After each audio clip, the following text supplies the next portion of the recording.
Cette semaine, le résumé des travaux du groupe 5 du Synode des évêques a été présenté et rendu public. Ces groupes de travail que le pape François a commandés et qui, après ce temps, présentent peu à peu leurs conclusions, qui sont consultatives. Il ne faut pas l'oublier, c'est le pape qui décidera de ce qu'il faut faire. Ce groupe 5 porte par titre « La participation des femmes à la vie et au gouvernement de l'Église ». Complète le travail du groupe 4 qui portait sur l'identité du prêtre. Au-delà des mots, dans ses conclusions présentées par le groupe de travail 5, il est dit qu'il n'y a pas ou qu'on essaie de faire une compétition entre femmes et prêtres dans le gouvernement de l'Église. Mais au-delà des mots, des bonnes paroles, ce que l'on perçoit au fond, c'est précisément cela. Qui va diriger dans l'Église? Qui va diriger dans l'Église? Ou, en d'autres paroles, quel genre d'Église est celle qui se dessine, celle qui se projette? Quel genre de sacerdoce est en train de se profiler comme un modèle de prêtre pour l'avenir immédiat?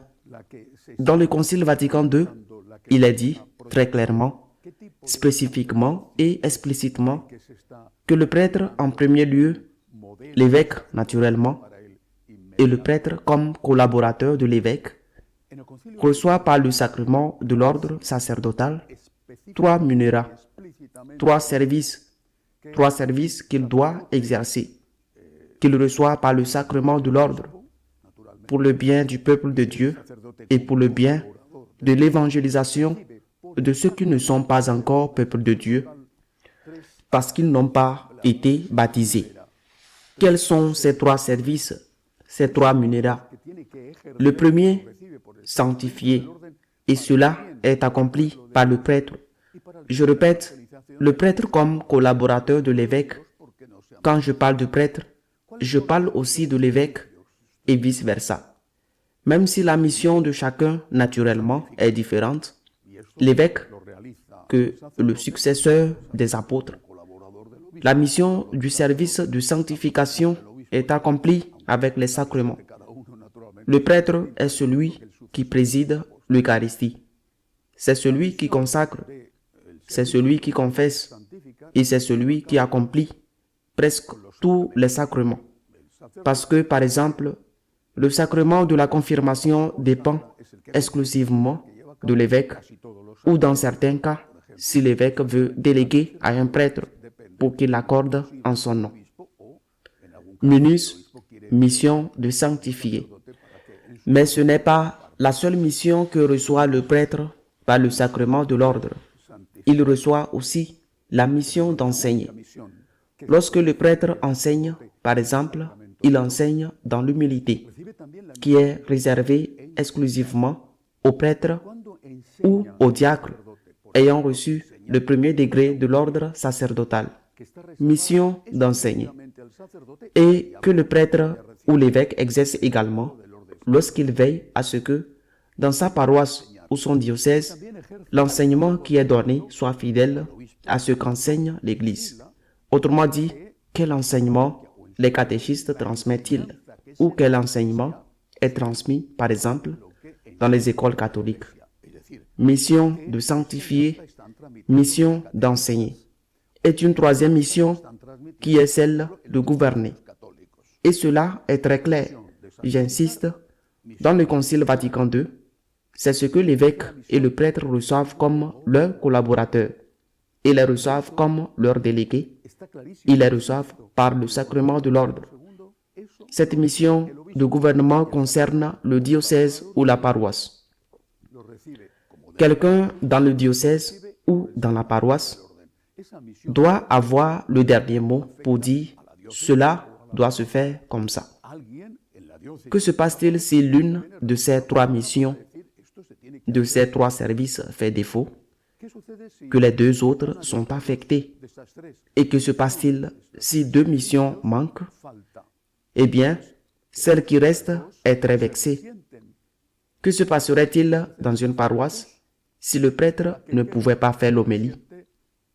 Que l'homélie soit faite par un laïc et surtout une laïque Le numéro 5 des commissions du synode parle de la participation de la femme à la mission et au gouvernement. Que se passerait-il si le prêtre ne pouvait pas faire l'homélie? Il est là, mais il ne peut pas prêcher. Montez une laïque, lisez l'évangile et faites le sermon. Que fait le prêtre? En silence, il doit écouter ce que cette personne dit, qu'elle peut bien le dire et peut enseigner des choses fidèles à l'église ou pas, mais il ne peut rien dire. Que se passerait-il s'il ne peut pas avoir un contrôle sur les catéchistes? Qui est catéchiste? Dans quelles conditions cette personne doit remplir pour être catéchiste? Et qu'enseigne ce catéchiste aux enfants? Le prêtre ne peut rien faire dans le domaine de l'enseignement. Maintenant, les laïcs, j'insiste, et tout particulièrement les laïcs, vont le faire. Et que se passerait-il si, dans sa paroisse, le prêtre ne peut pas non plus gouverner? Qui va gérer l'argent?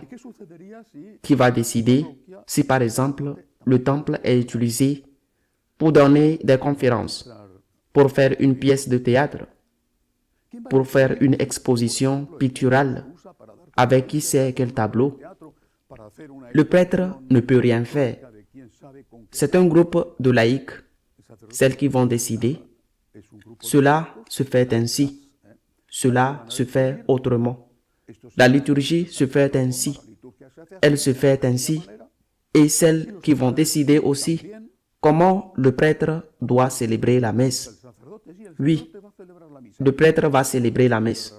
Mais comment le prêtre doit-il célébrer la messe? Combien de temps cela doit-il durer? Combien de temps doivent durer les chants? Quel genre de chants? Tout cela sera décidé par les laïcs. Le prêtre ne peut rien décider. C'est vraiment ce que veut le Vatican pour le prêtre du futur, sérieusement. Est-ce le modèle du prêtre? Quelqu'un qui est réduit avec tout le respect qu'il mérite, et c'est beaucoup, la femme de ménage qui nettoie les églises, mais quelqu'un qui est réduit à cette fonction. C'est un employé qui arrive, célèbre la messe dans les conditions qui lui sont imposées et s'en va. Un employé mal payé, qu'en Espagne, il y a 1000 euros. C'est en dessous du salaire minimum.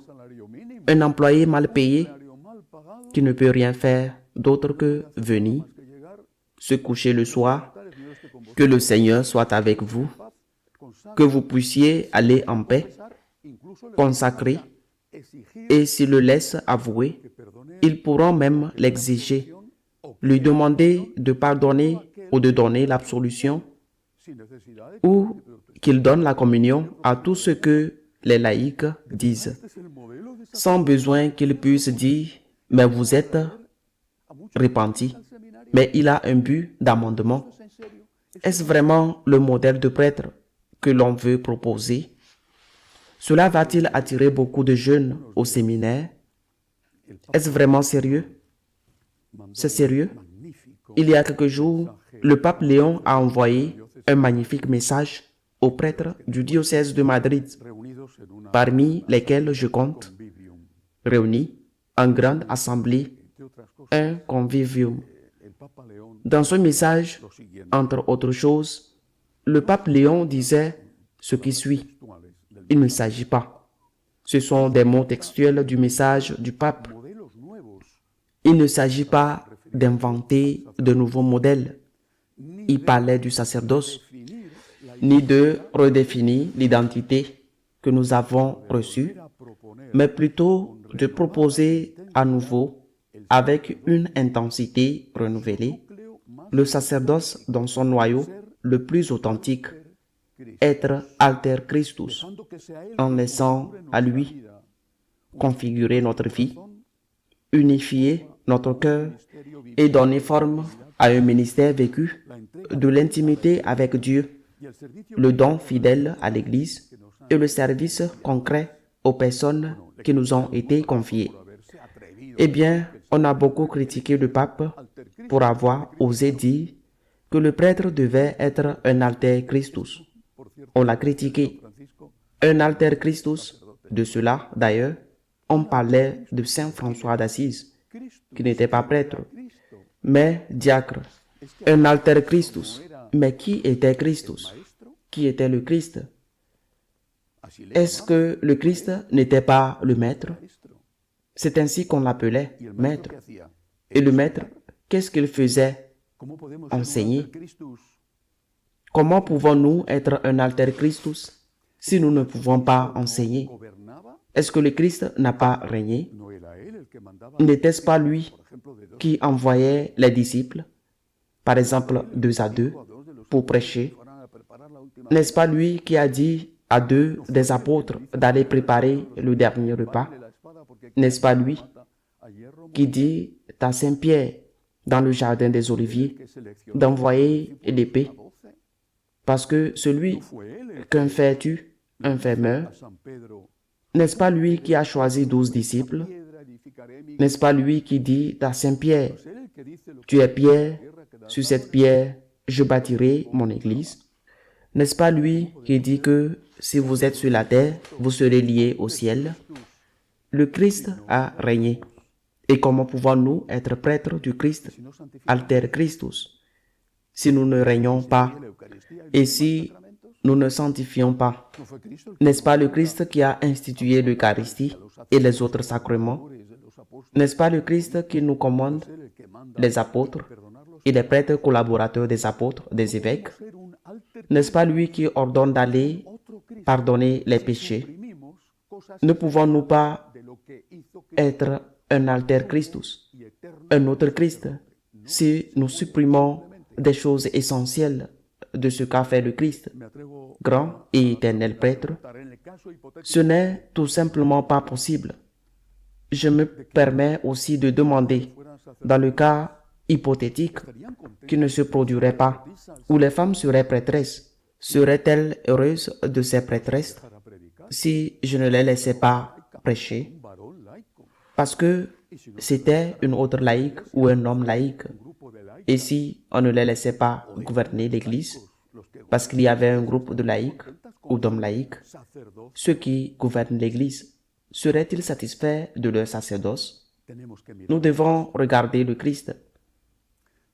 Ce n'est que si nous nous identifions avec le Christ, les prêtres et les laïcs, que nous pourrons être ce que nous devons être. Ce n'est qu'en imitant le Christ, chacun dans la responsabilité qu'il a. Le prêtre doit être un alter Christus. Et cela signifie qu'il doit enseigner comme l'a enseigné le Christ et ce que le Christ a enseigné.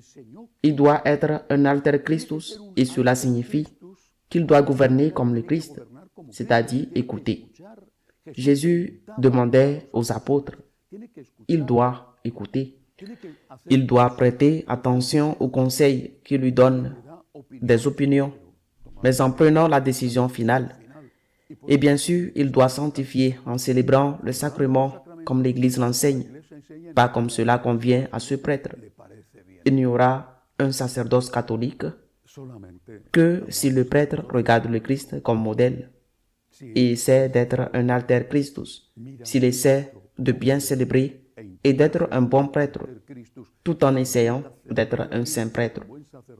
Tout le reste revient à entrer dans un cercle vicieux de compétition pour voir qui commande, au lieu d'être tous laïcs et prêtres regardant le Christ, pour l'imiter et voir qui est celui qui aime le plus et qui sait le mieux.